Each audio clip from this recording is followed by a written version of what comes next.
Susannah King is a social media sensation. Her brand of textured, tactile jewellery studded with bright, bold and colourful gemstones feel like tiny works of art that embody the handmade style. Despite being made using ancient techniques, Susannah's designs have captured the imaginations of a whole new generation of jewellery lovers who discovered her work via social media, more specifically via TikTok. Susannah's journey to success is really exciting and testament to just where the combination of hard work, talent and focus can get you, as well as the importance of trusting your instincts when it comes to business.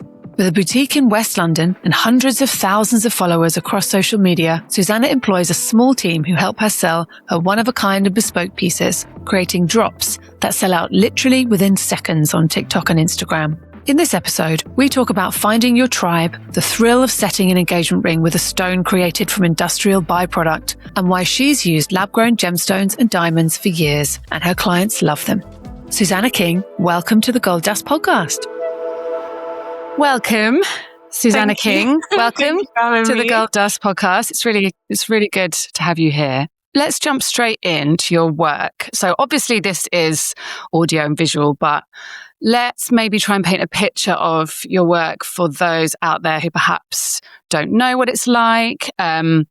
In my opinion, you are one of the best, like one of the masters of that kind of sculptural molten metal look. Yeah. It's kind of like an organic feel, less rigid.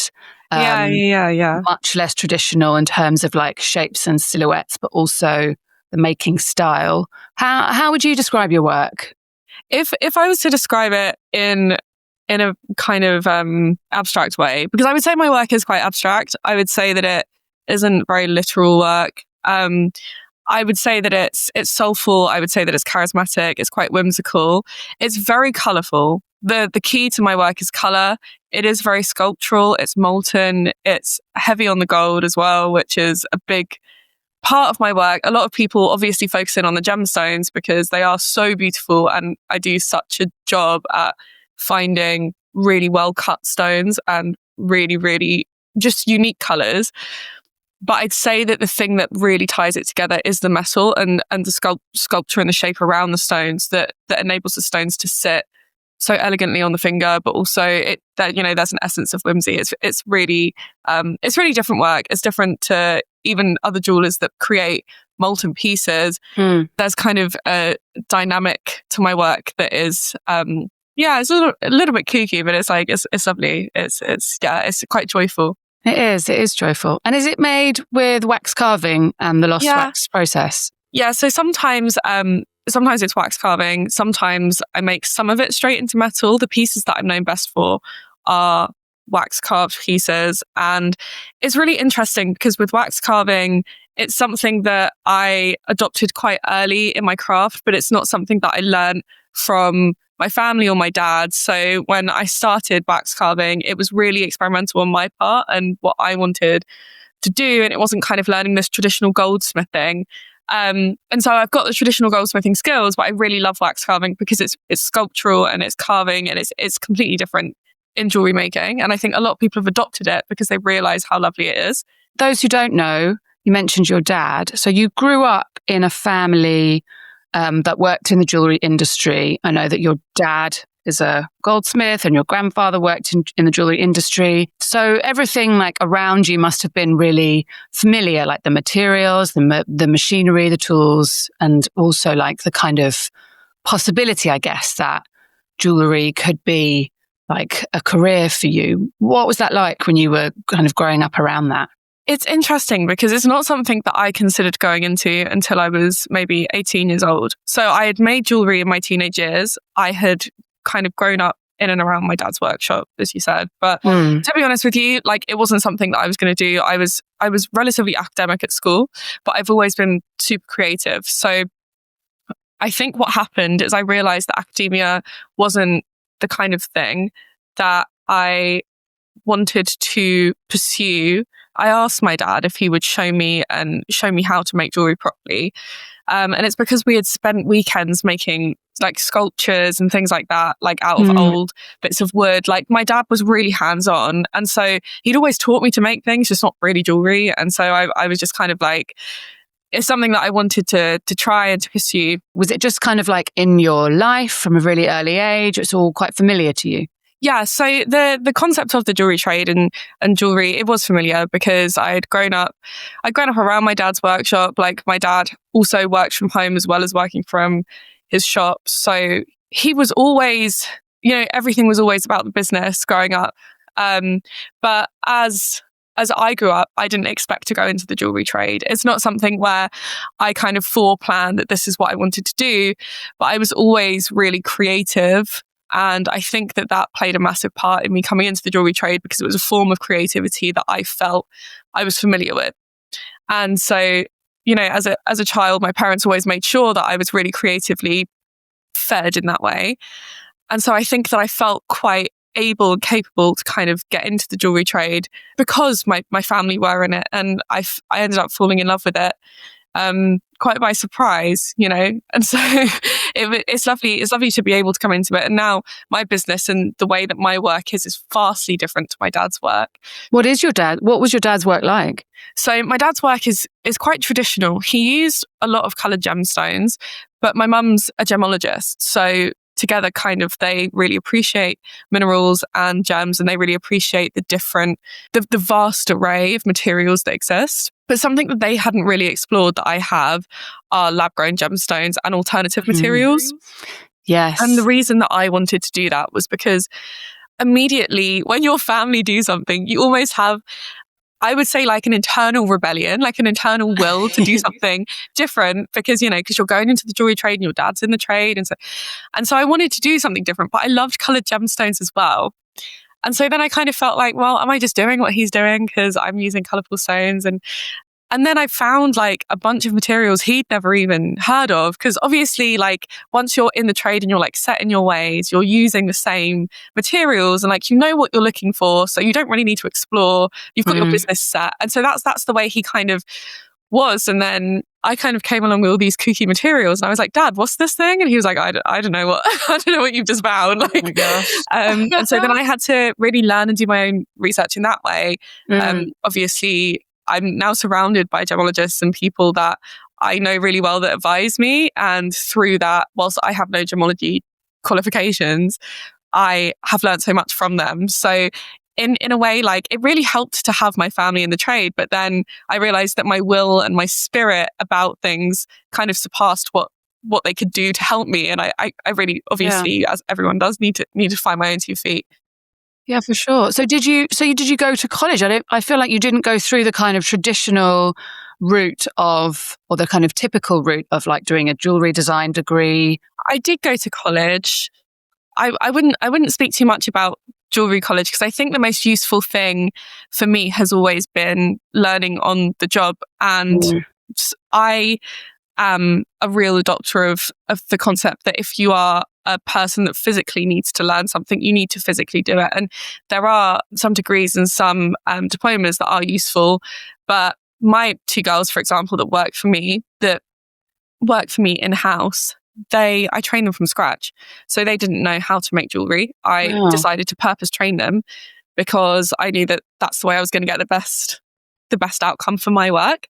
And now their work is, you can't differentiate it from mine because I purpose trained them. And also I've given them the skills that they can now go off into the trade if they wish to, but they love working here. It's like, it's a lovely environment.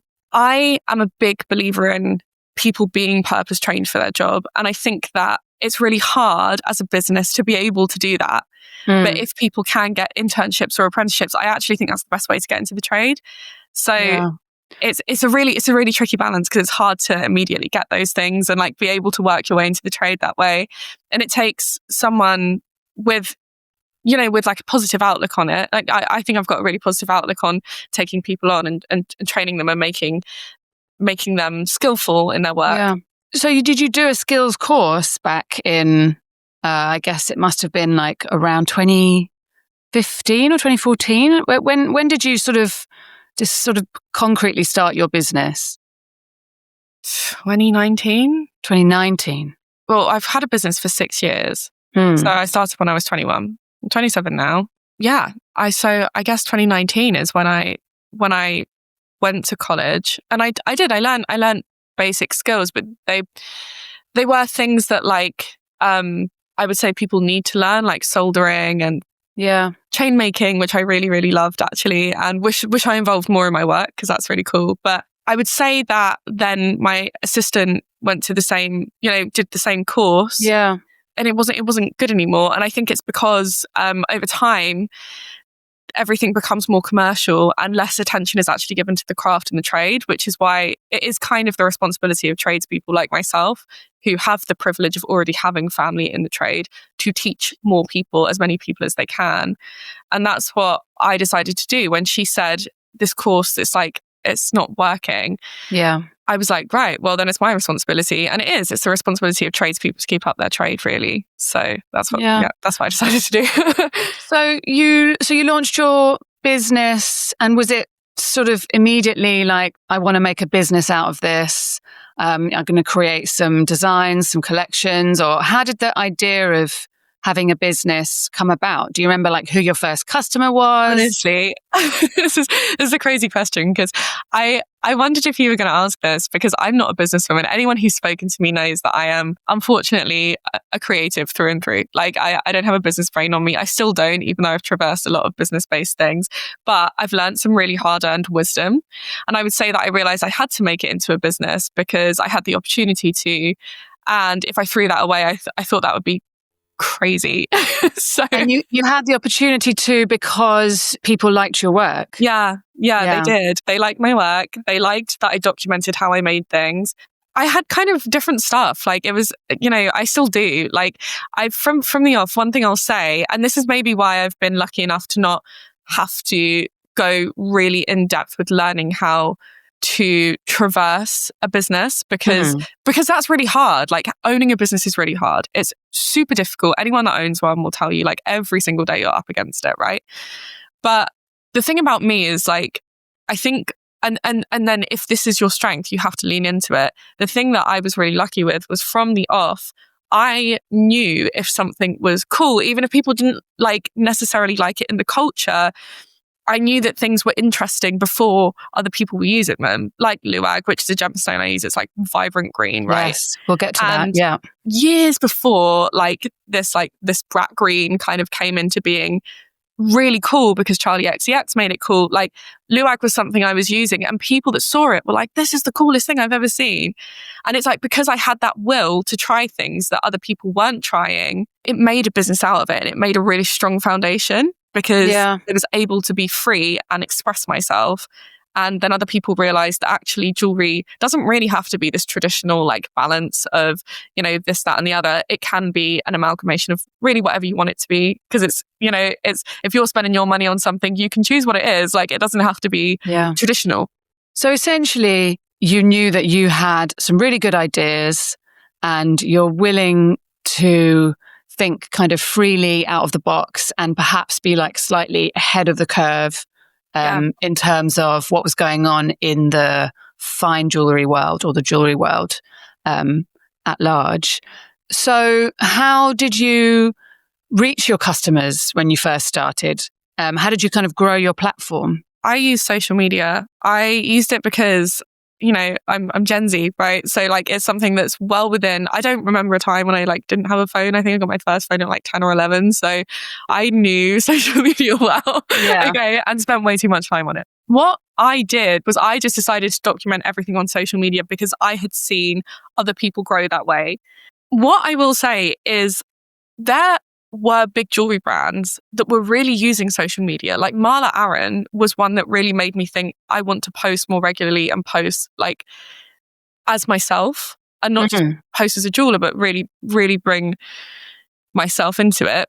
I realized how good social media was. And then I decided to kind of throw myself into it. And after, I'd say during lockdown, I spent then so much time on TikTok, and I just thought, why wouldn't I try TikTok? And no other, apart from one person that I can think of, no other jewelers were on TikTok. And so I decided to do it. And I remember after lockdown, I did receive in person some questioning, like, don't you think that's a bit peculiar to like do it via TikTok? And I was like, yeah, it is, but I'm just going to do it. And then I went viral and it became a meteoric success for me. Yeah. And now everyone's on TikTok doing jewelry on TikTok. And I think it's one of those things where you have to kind of go, I think this could work. Like, I'm just going to try it. And that's what I've done. I've always been curious about how social media can better my business. I don't think it's the only thing you should rely on. Like, now I'm at a point where I'm so busy all the time, like making social media posts is so much harder, right? But at the time when I was living in my parents' house and working out of the spare bedroom, like I could do that. Okay. So it was fine. So you mean it's harder to find the time, or it's harder to like cut through on TikTok to kind of stand out? It's harder to find the time. Like I've got a lot of people to manage, a lot of work to manage, more, hundreds of clients to deal with. And I think that you only have the time of day that you have, time in the day. And you can't outrun that. You can't outrun time. And I'm the only person that really can make social media posts in the way that I do in my team. And I like it that way because it's personable and that's what's built my brand. This TikTok strategy is sort of central then to the initial growth of your business. Yeah, to the initial success, definitely. Yeah. But I think once you obtain something, maintaining it is the important thing. And I didn't want to maintain it on TikTok. I wanted to maintain it in many, many ways, so it's important to not ever be reliant on social media, I think. Because obviously I work with lots of independent jewelers and most of them just panic when I say to them, come on, you've got to try and expand your reach. You've got to connect with new customers.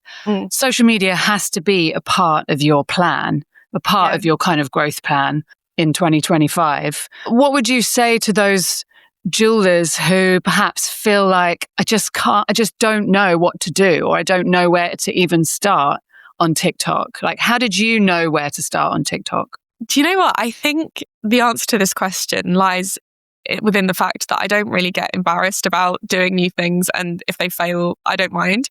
I think because I've got a curious nature, I don't really mind if things don't go well. And I think people usually are worried that if they post something, what if it doesn't go well, or what if it's not received well, or what if...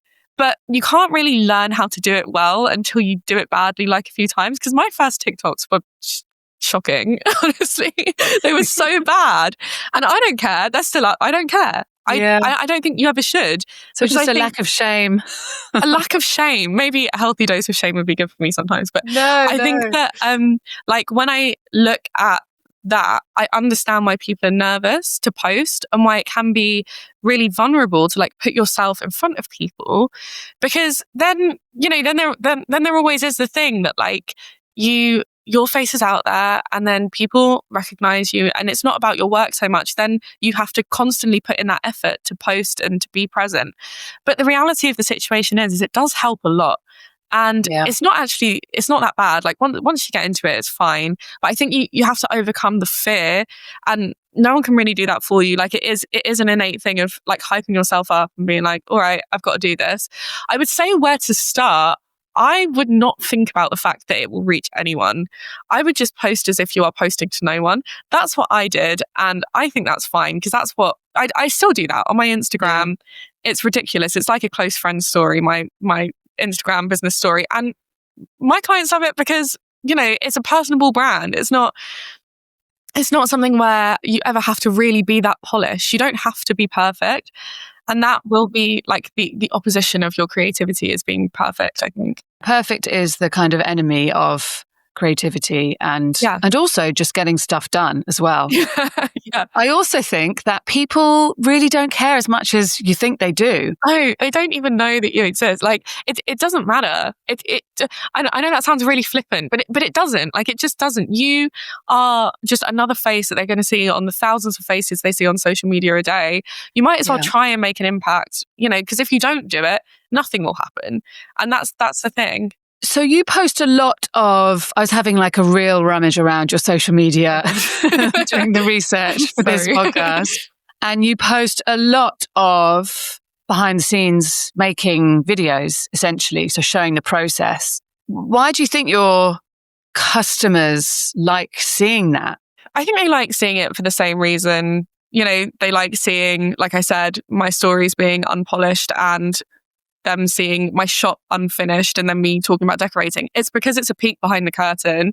Yeah. But the jewelry trade has always been so elusive and exclusive and like closed to people. And it's the mystery of the goldsmith right all the time. There's nothing mysterious about me. So and I'm happy to be that way, and I'm happy to show people these things. And I think it enables people to realize that the jewelry trade is actually this wonderful trade. There's lovely aspects to it, and it's really cool how things are made. Everyone likes to know how things are made and how things are done, how things come to fruition.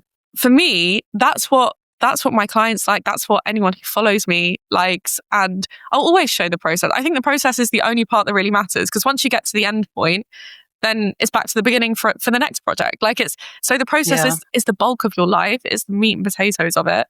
So I would say it's just like, everyone likes that bit. That's what life is. I think you're right about the industry as a whole. In the past, traditionally, has been very like closed off and exclusive as well, and kind of, it's only for the few people who are allowed to see what happens behind the curtains.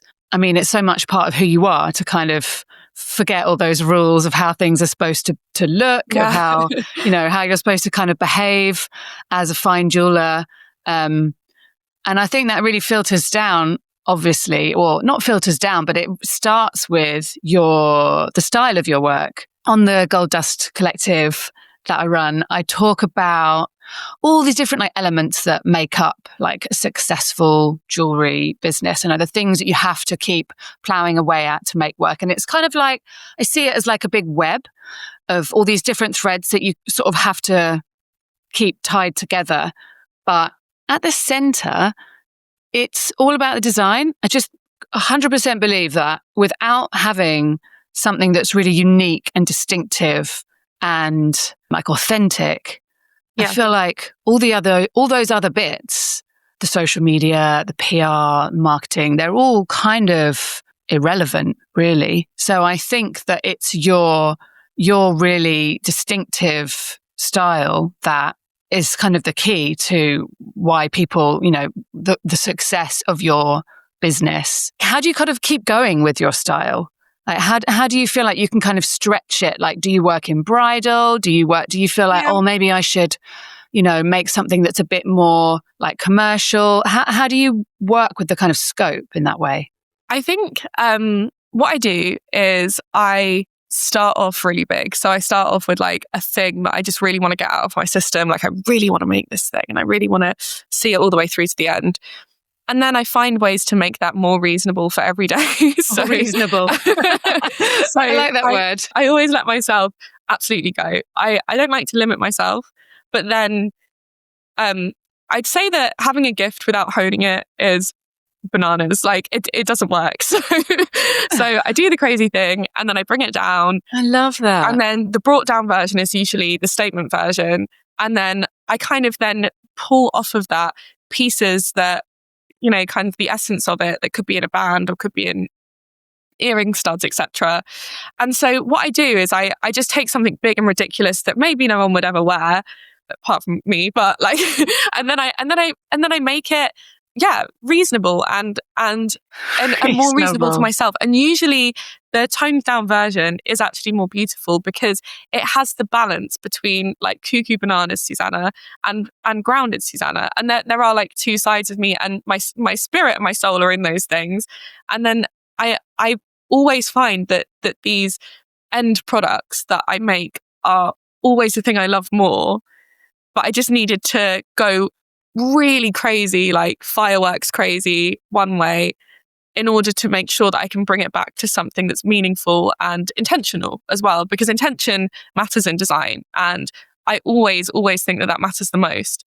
And sometimes that happens with clients' work as well. Like, I do a lot of bespoke work, a crazy amount of bespoke work, okay? And sometimes I will make something almost all the way to the end, and then I'll email the client and I'll be like, sorry, buddy, I'm actually starting this again. And it rarely happens, but I will do it. And it's always my clients that ask for like crazy art pieces that are just unreal, that they're like, yeah, fair enough. Like, I knew this was coming. It's like they've worked with me before. And so sometimes you have to allow yourself to be to be wild, but you also have to recognize that then you have to domesticate that and see how that can be something that then you can monetize as well. Like at the end of the day, business needs money. Okay. So it's like, that's just the way it is. You say that you don't have a business brain, but that is exactly the description. What you described there is exactly how like a collection pyramid would work. Yeah. With the pinnacle of the creativity at the top. And then it filters down until you get to your most reasonable, which is a word that I'm going to steal now and use, your most reasonable pieces at the bottom, which also are the most commercial and they appeal to the kind of broadest base of customer. Yeah. That's so interesting because that's also the task that I give a lot of the jewelers that I work with, which is like, what would you design if you didn't have to make any money from it? Like, what's the kind of thing that you want to get out of yourself that's going to express to me and to you who you are and what your art looks like? Yeah. So it's so nice to hear that that's how you work. It does work. I feel like it sounds absolutely insane because it takes up time but it actually is one of the most useful things you can do because also it gets it out of your system. And if you're creative, your emotions are inexplicably linked with your creativity, and then you have to expel those things. Like there's no second option, and you can try to limit yourself, but ultimately you have to get these things out of your system. And however you do it, it's up to you. That's your prerogative, and preferably you want to do it in the least expensive way, in the least time consuming way. But ultimately, creativity doesn't have bounds, so you've just got to see what happens. But yeah, for me, I would say that is like the best thing that someone can do to really, really hone a set of designs. And you mentioned making one-of-a-kind pieces there. Is that sort of, I mean, I feel like all your work is one-of-a-kind just by nature of how it's made. Yeah. Everything is one-off. How does that work from a business point of view? Well, it's less lucrative. I'll say that. Like we do, if you wonder, we do made to order pieces and they are reproducible, right? Okay. And I do that. They're cast. Yeah. And then they're calibrated stones, and I still choose all of the stones, and still, it's still time consuming. But that way, people, if they want something from me that's less of an investment, that's the way that they can go. Yeah. But most of my business is one of a kind. I would say I like it that way. I'd say I don't always want it to be that way, but I always want to do one of a kind things forever. Like I love it so much, and I think it's because now I have a shop, my clients come in and I meet them. I can better and more intuitively design a piece for them because I see like this extension of them. Yeah. And I don't know if they see those cogs ticking over in my brain. I think sometimes I look like I'm sitting there kind of brain dead, but they sit there and I'm like, I see this. I see how this like links to you and how this is just an extension of who you are. And I love that because then when they get the final piece, they're like, oh, whoa, yeah, like, how did you get this? And I'm like, yeah, it's because I felt like your vibe. I just, It's your intuition again. You're highly intuitive, I can tell. So I love doing one of a kinds for that reason.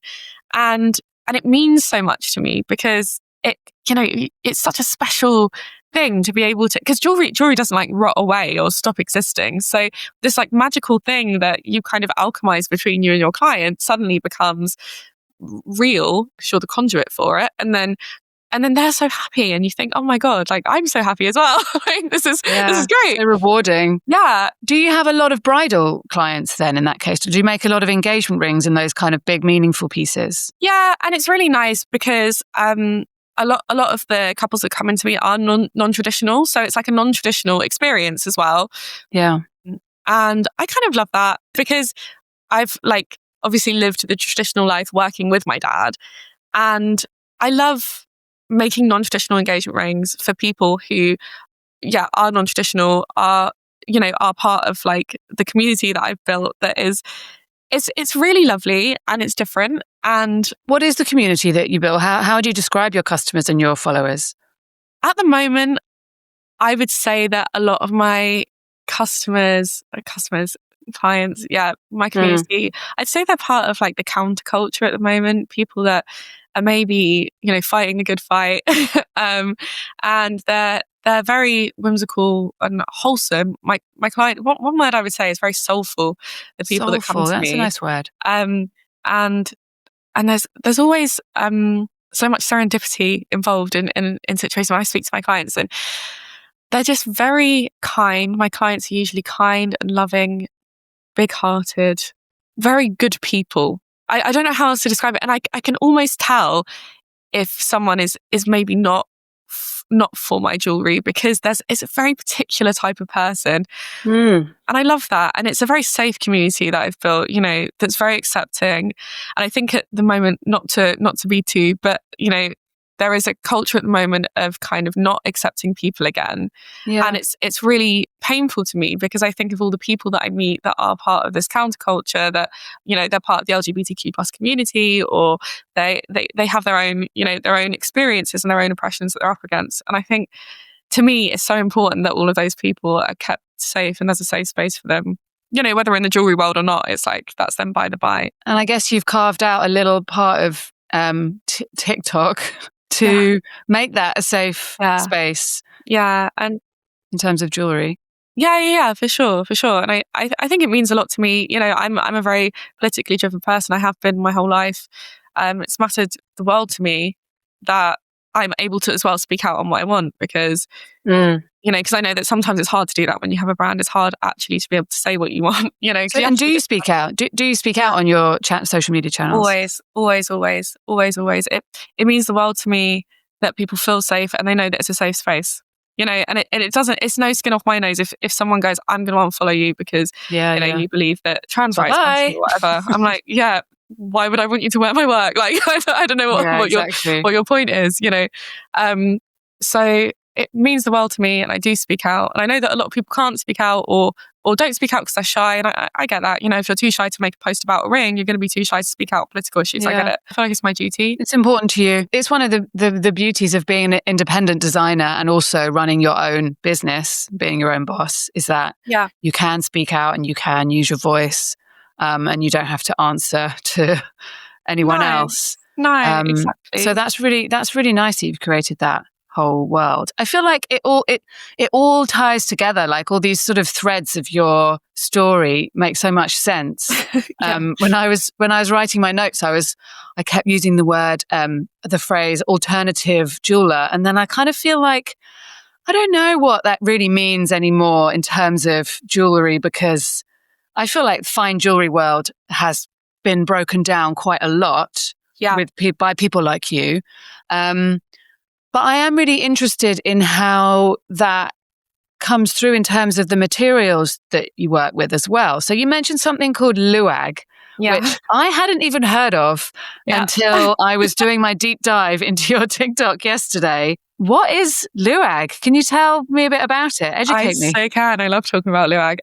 So luag is it's lumo garnet. That's what it's like.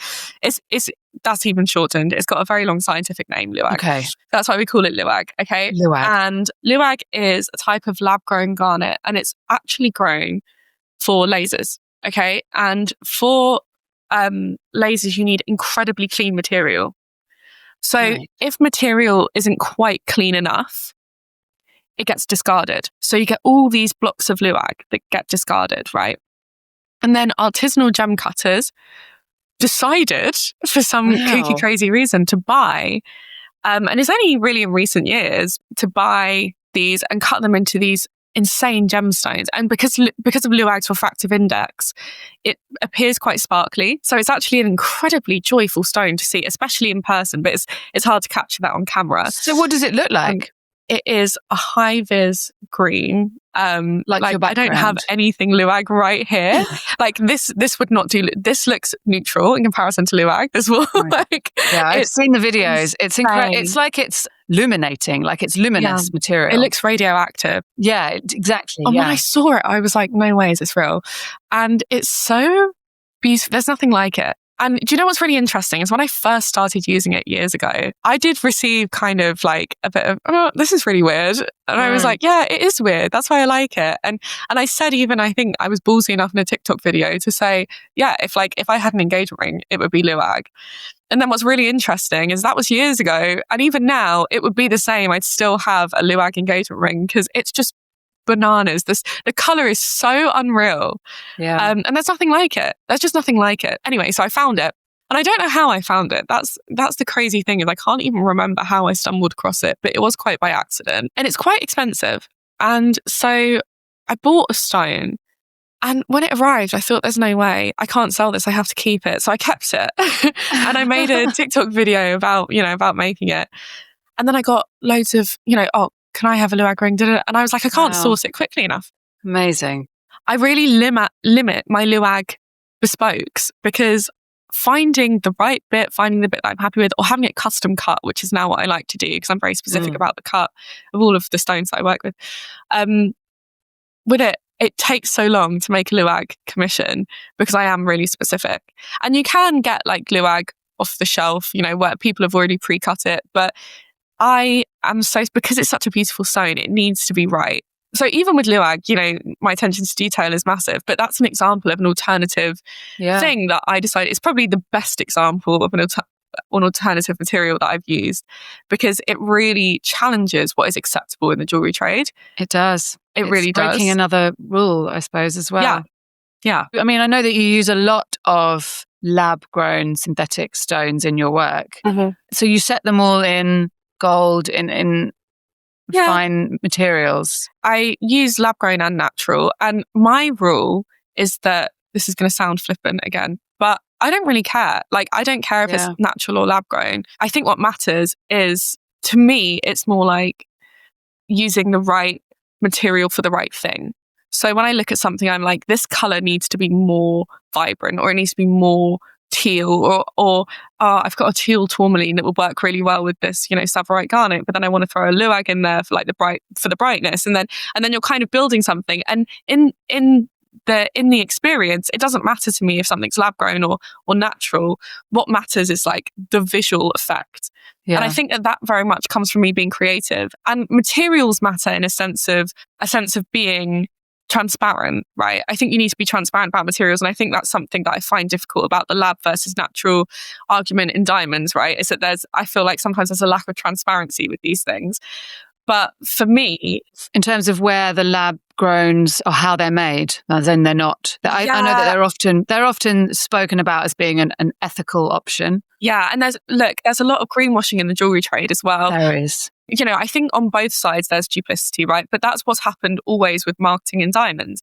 And you don't get the same arguments with like natural versus lab-grown sapphires or natural versus lab-grown emeralds, because diamonds do create this like, there has to be value because it's a diamond. And so to me, I'm like, because I don't work with diamonds a whole lot, right? So it's like no skin off my nose what people think. But I just think like the right thing, the right material for the job, and the right amount of joy payoff for what you're paying, that's all that matters to me. And as long as people are transparent. Because obviously lab-grown diamonds and mined diamonds look identical, the same. So you're not choosing them for their colour. But I suppose that you are saying that if your client wants a big, impactful, clear white stone, then you're happy to use a lab-grown to help them achieve that look. Yeah, 100%. Like it's so much less expensive, and like, to be honest with you, if I was going to get a diamond, I'd get a lab-grown diamond because I want the most ridiculous. I want the ring to be difficult to wear every day. I want it to be that big. Like, so I can't afford a natural diamond that size. It's an unreasonable design. So, like that wouldn't, it wouldn't cross my mind to like try to achieve a natural diamond for myself. But then, but then I had a client in yesterday, and he's got this beautiful, I got a diamond from Misfits. And which I love them. They are great Misfit diamonds. I got this beautiful natural marquise, and it's an M colour, so it's like warm. And you can't achieve that in lab grown, right? So this is what I'm talking about with the right stone for the job. Like, you couldn't have got lab grown that looked like this stone, so it has to be natural. That's true. I think that is going to be the main differentiator, really, and that I'm sure there'll be a big You're probably ahead of the curve, so I'm sure you're already seeing what the rest of the industry will see in like a couple of years' time. But definitely the growth of those kind of sandy coloured brown and yellow stones in natural diamonds will become much more popular. That's what I'm seeing as well, with people wanting either big, clear, white, like big lab growns, or slightly more reasonable, sort of traditionally lower coloured stones, but different colour stones. Yeah. It's really interesting because I guess you're just completely discarding the idea that like a material is fake or real in a way.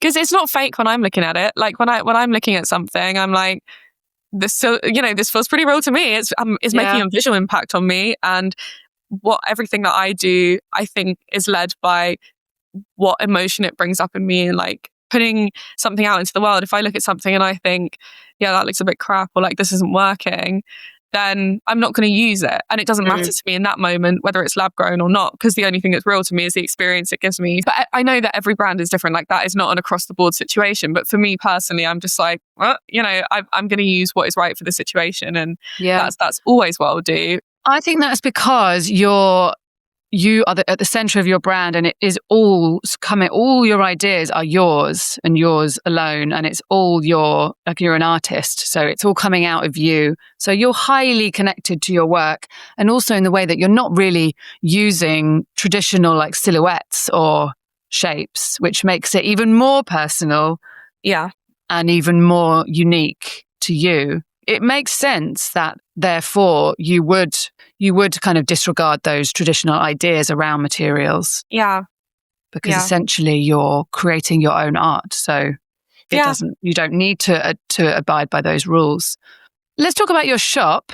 So yes, tell me about your shop. So did you open it in 2024 last year? Yeah, I did. It's in London, West London. In case you can't hear, it's in London. It does sound quite London-y. Yeah. So tell me about how that happened and how that came about. I was not expecting that from you, to be honest. It's a big move. What's that been like?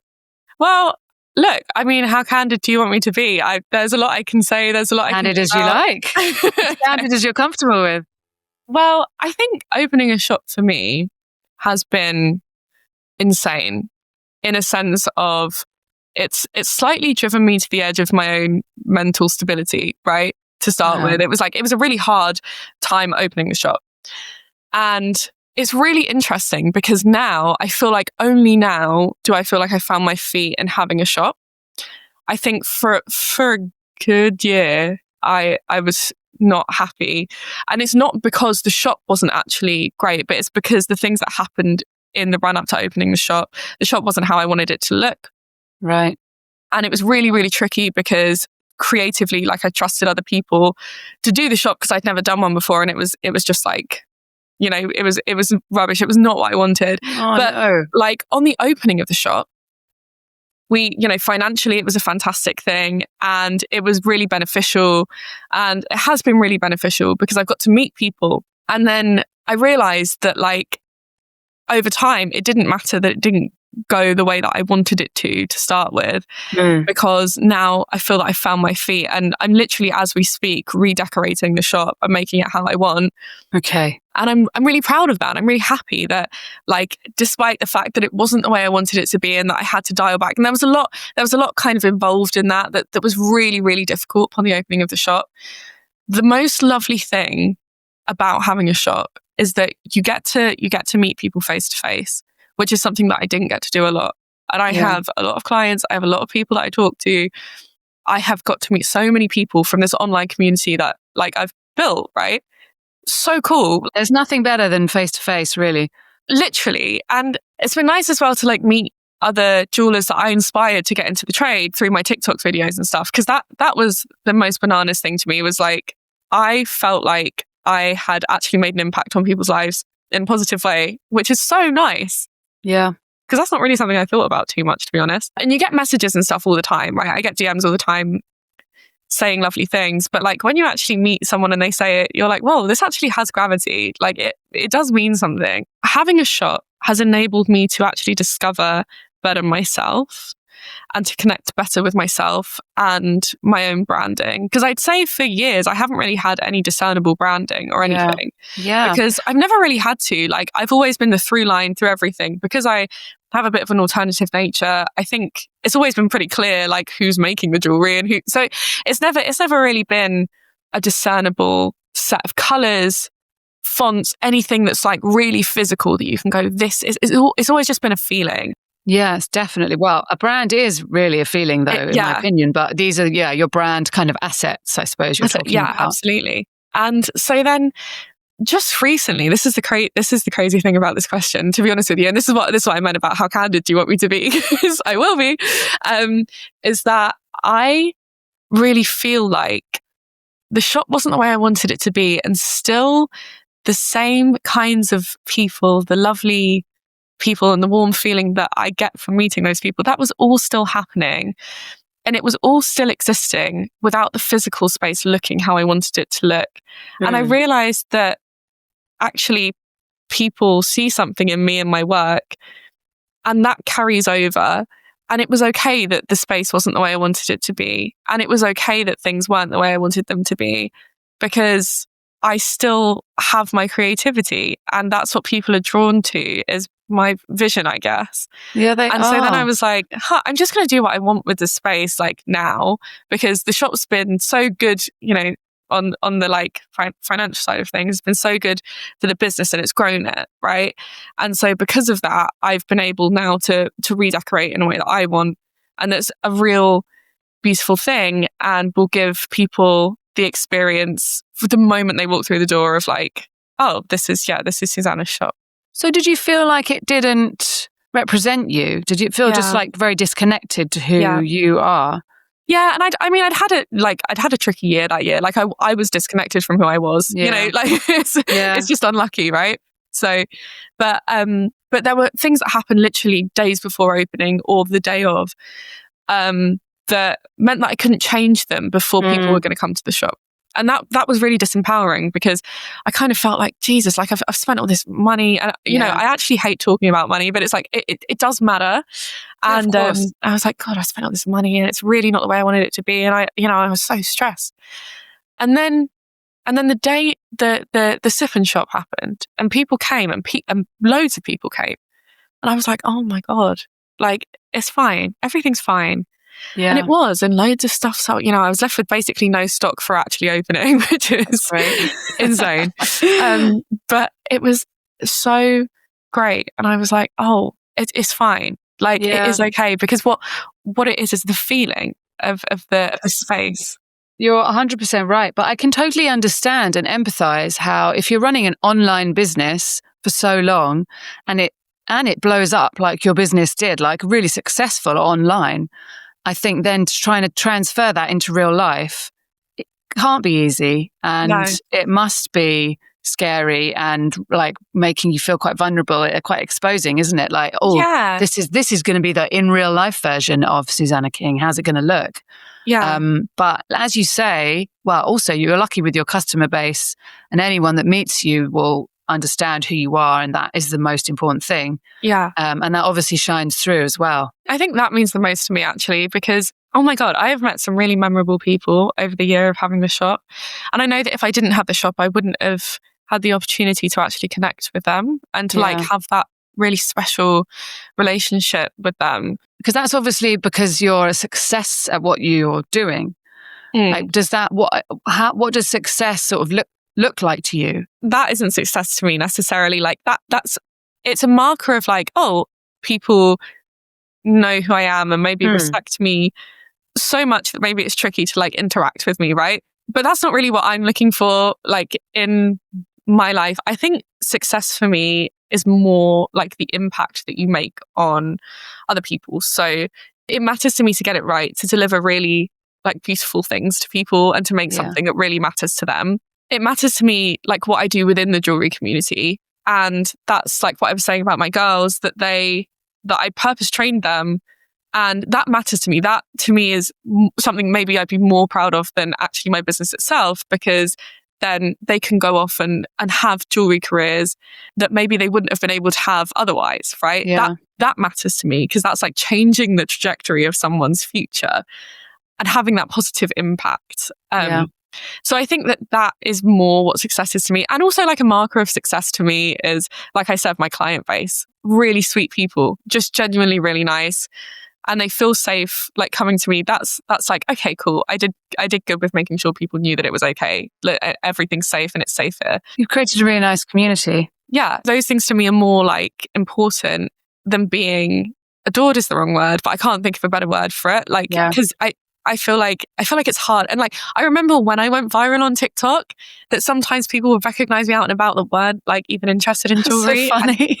I remember one time, sorry, this is a crazy story. I was on a date in the Natural History Museum. I was going into the toilet for like a wee, and I went in, and then as I was closing the door, someone went, "Do you make rings on TikTok?" And I was like, "I'm in the toilet." And I remember that being really weird, because I was like, oh, people like might know who I am now, but it's fine. Like, it's absolutely fine. It's all good. But that was really weird. So having like the virality online, especially on TikTok, does not give you like the anonymity that you might want sometimes. Yeah. I think it's a good problem to have though, really. Yeah. Like, because if I didn't have that, then I wouldn't have my business, and then I can do things I want to do. So it's like, exactly. It makes sense. Yeah. It's all good. I like completely understand. I'm very grateful as well. But it's just like wild. When we're talking about like all the different things that it takes and that it's taken for you to grow your business, and obviously now your shop is a big part of that, which is brilliant. What do you feel has been the most important thing? Would you say that it has been social media for you?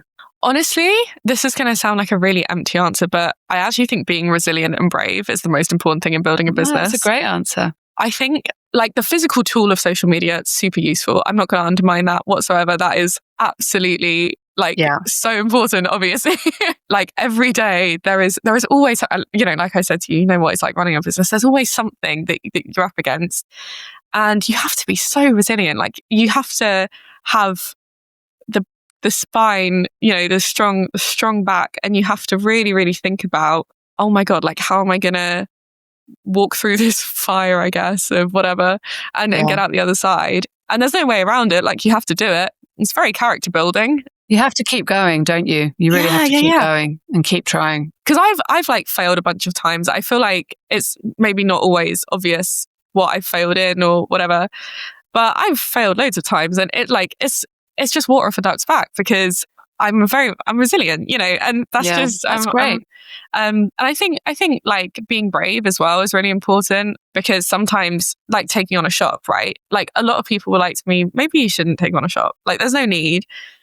But in taking on a shop, it has done like amazing things to the business. And I think in that sense, it's just like, well, I was brave and I did it, and it's fine, and if it wasn't fine, then I learned a very hard-earned wisdom. It's like, that's how it is. So sometimes you do have to be brave and you do have to be resilient, and that's how a business grows, really. That is it. And you can use any tools in that way to make a business grow. And, because I was brave on social media, I did that because I'm resilient when the algorithm doesn't like me. It's fine, so it's like, it's kind of all good. Do you have anyone that you can turn to for like advice and support and that kind of thing? Like who's helped you along the way? So obviously initially it was my dad, and I still go back to my dad for like emotional when things get really tough. And because he built a business from scratch. Like his business he started it when he was 30. He has really traversed some wild things, like including like the 2008 crash, right? Like he's a resilient man, but he is very emotionally intelligent, and he has helped me so much in that way. I'd say for like actual business advice, I do have two really fantastic kind of, not mentors, I guess, but people in the trade that I turn to. They're both really well-known names. Stephen Webster, who I'd say he's great. Such an intelligent man and such a fair person. And then Alex Monroe, I would say he's like so nice and so helpful and so honest. And his candor actually helped me to understand how businesses can be tricky. Like he's a very resilient man. He's really, really smart but just so nice as well. So did you just reach out to these people and get advice, or did you meet them at Stephen reached out to me, which I was like, wow, that's nice. That is nice. Lucky you. He invited me to his gaff. Where is it? Is it in Mayfair? I can't even remember now. This is like a couple of years back where I went to his office. But he invited me there and he showed me the workshop, and then I went into his office and, and I felt very small because I just thought, oh God, actually it's quite serious. And it's really tricky because I don't really check myself like when I'm talking. So I was really trying to be very calm and like, but I was nervous, but he was actually fine. He's great. He's actually really rock and roll. I really like him. Yeah.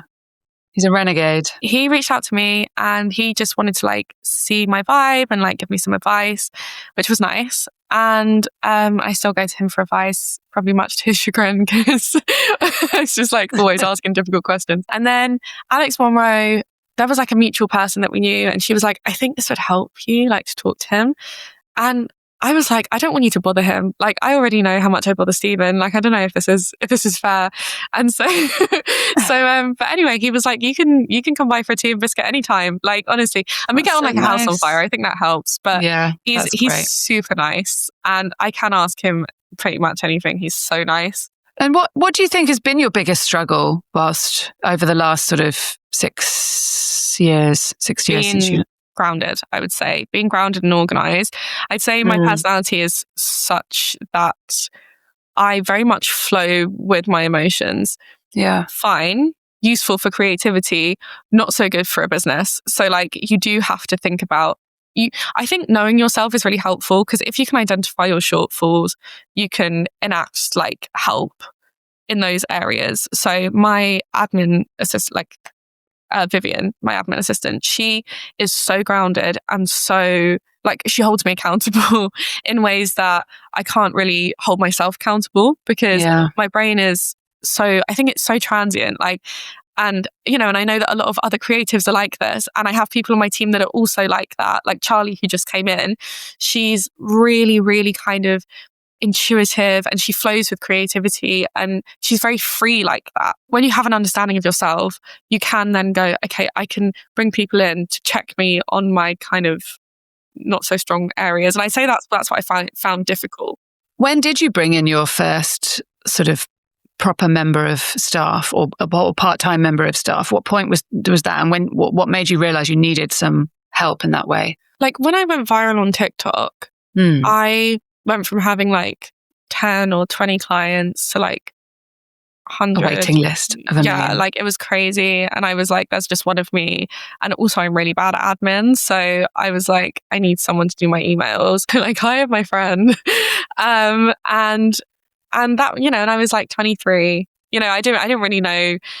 I didn't know if it was long term. Like I didn't hire someone that was appropriate in the trade or anything. Like she was my friend and she is an actress, and she was like, between acting jobs, I'll like help you.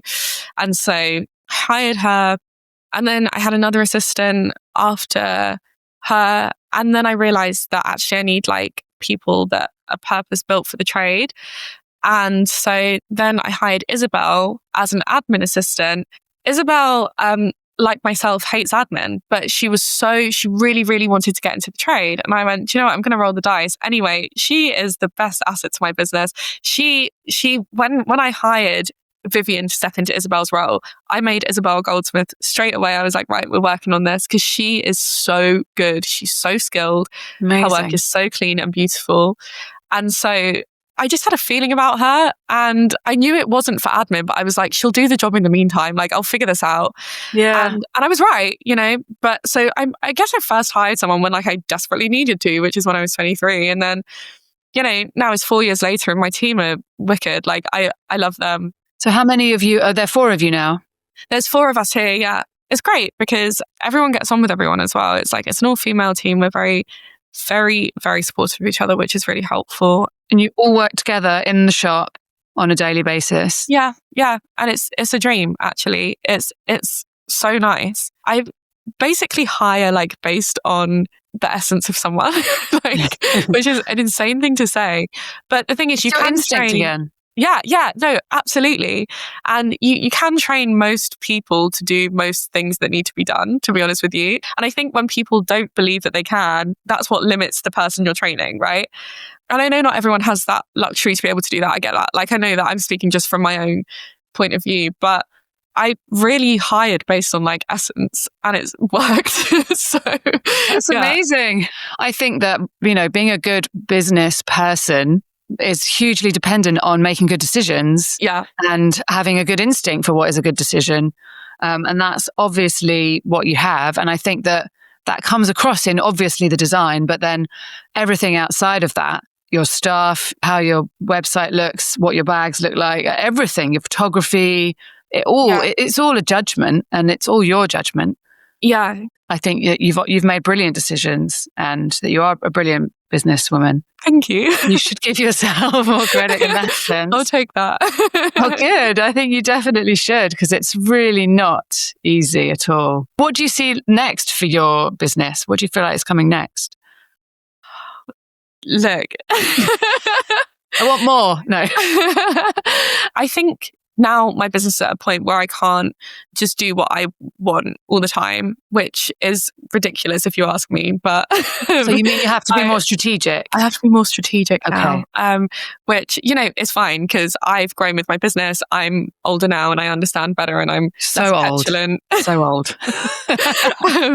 I'm not so obstinate in like what I want. I understand that actually for the good of everyone, I need to not be stubborn, right? And so I think the next thing really is to think about, okay, so I've got my shop here and I have like a couple of stockists, but I think it's about maybe breaking more into wholesale and looking at having a proper line that people can buy from. Because I think what people now get, not frustrated, that's like a really strong word, but kind of maybe get a little bit caught up about is the fact that I can't provide like a line sheet, or like these are things you can pick from, or these are things that you can buy XYZ for Christmas. Like, I don't have that, and that is not very helpful.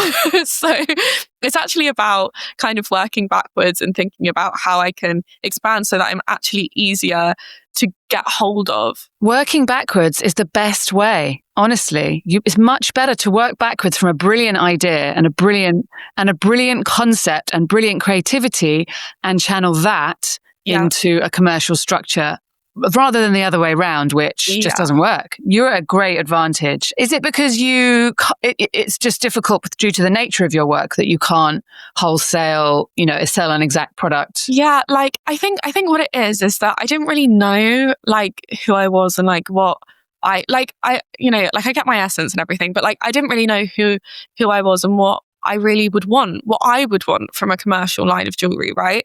And then I thought about it and I was like, well, actually I do know, because like I make commercial things actually all the time, but because they're one of a kind, I corner them and I'm like, they're not commercial. The thing is as well, like it matters to me that there's not too much of one thing of what I've made, because individuality to me is very important. It's always been important, and I think that that's fair. But then also something that I've kind of reframed it to myself, because I realized that the piece of jewelry represents individuality, even if there's more than one of it, because my brand is synonymous with being unique, right? So I think now I'm at a point where I can't ignore the fact that people are frustrated that they can't get things quickly enough from me, are frustrated that everything always sells out, and that, they can't go view it in their country and things like that. Like I can't ignore that, and I have to understand that actually it's about being less precious. And if I've built a community and I'm grateful for them, I need to serve them, So exactly.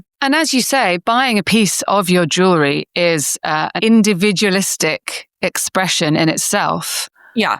Whether there's 1 or 10 of those pieces available, or 100 even in the world. And I'm sure that whatever you do and however you make that work, that kind of more commercial element of your business, you'll do it in a way that's right for you. Yeah, I'll still do it in my own way. It's like you will, but that way will be the right way, because it's your way, and because you seem to me like a person that doesn't that really thinks about these decisions and that makes them, they really matter to you. So you'll get it right. Yeah.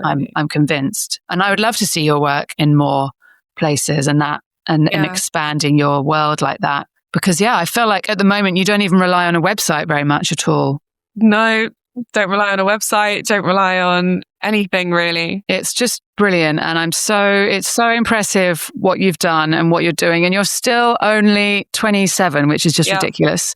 So I can't wait to see what's coming next. Thank you so much for your time. It's just been absolutely gorgeous to speak to you. And you're so inspiring and so eloquent, and it's just always such a pleasure to chat about business. That's so nice. Thank you for having me on. I'm really honoured, and I'm really happy to speak to you again. So it's great to see you, and good luck with it all. I'm going to pop into your shop and come and say hello very soon. But thanks so much, Susannah.